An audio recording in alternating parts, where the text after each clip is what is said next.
বিসমিল্লাহির রহমানির রহিম। আসসালামু আলাইকুম। কেমন আছেন ভাই বোন? আশা করি সবাই ভালো আছেন, সুস্থ আছেন। যে যেখান থেকে দেখলে সবাইকে আমার সালাম। আজকে আমি আপনাদের সাথে লন্ডনে কিতা দিয়ে আমরা শপিং করি, সবচেয়ে বড় মেম্বারশিপের সাথে দেখা করি, পরিচয় করি। আসলে ট্রলি দিয়ে আমরা শপিং করি। ওই ট্রলি দিয়ে আমরা ইজিলি ফল আনছি। তো ওই রোজার প্রথম রোজা সবার জন্য, সবাই রোজার মোবারক রইল। আর আগামীকাল যারা রাখবো তারা লিগে রইল।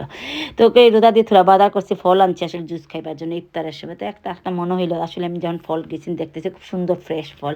আসলে আমরা বাংলাদেশের জিনিসপত্র অনেক দাম মানুষে কিনা খাইতে পারতেছে না। আমরা যেমন লন্ডনে, তো আপনাদের সব আরেকটা কথা, বাংলাদেশের প্রধানমন্ত্রী বলছে, মাননীয় প্রধানমন্ত্রী শুভকামনা রইল আপনার জন্য। আর আপনি যেন আগামী 5টা বছর সুন্দর করে দিনটা দেয় আপনার যেন, দোয়া করি আপনার জন্য।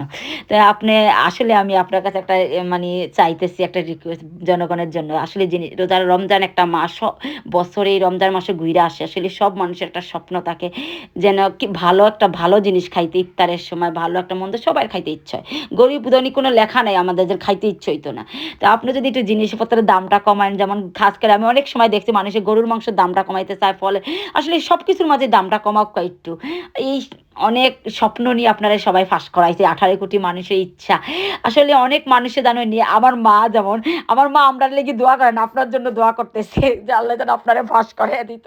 তো আল্লাহ সব প্রতিটা মায়ের দোয়ায়, প্রতিটা মায়ের স্বপ্ন আপনারা আল্লাহ 18 কোটি মানুষের স্বপ্নে আপনারা এই জায়গাত নিয়ে বসাইছে। আমরা রইল, শুভকামনা রইল। তাই আপনার কাছে একটা রিকোয়েস্ট যে আপনার জিনিসপত্রের একটু দামটা কাউকে, যে রোজার মাসে মানুষরা খাইতে পারে, কিন্না নিতে। বাজারে যখন আমরা মতো মানুষ, আমরা যেমন লন্ডনে থাকি, বাজার মানে আমরা সরকার অনেক সাপোর্ট করে, তার বাদে আমরা বাজারে গেলে হিমশিম খাই কিনতে গেলে। আর আমরা বাংলাদেশ একটা ছোট মোটো দেশ, এই দেশটার মাঝে রোজ আইন না রুজি করে খায়। ও মানুষের যখন একটা সব কিছু কিনার লেগে গেছে, নিয়ত করে গেছে ওটা কিনুম, কিন্তু কিনতে পারতেন, সে বাজার থেকে বেশি হয়ে গেছে দাম, সে খালি ব্যাগটা লইয়া ঘরে লইয়া আইছে, অন্য কিছু লইয়া আইচ্ছে। আসলে অনেক স্বপ্ন নিয়ে মানুষের সব শপিং করতে যায়, কিন্তু স্বপ্নটা হয় না। আমরা মা বোন করলে কত কষ্ট করে এক ঘরের মাঝে বাজার ধরতে গেলে।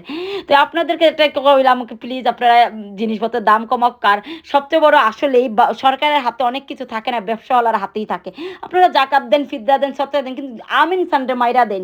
জনগণের জিনিসপত্র একটু দাম কমাক প্লিজ ভাই বোনের ভাইয়েরা, ব্যবসাওয়ালা বা আমার ভিডিওটা যারা দেখবা, যারা ব্যবসা করে, প্লিজ আপনার কাছে একটা রিকোয়েস্ট রইল যেন একটু জিনিসপত্রের দাম কমাক।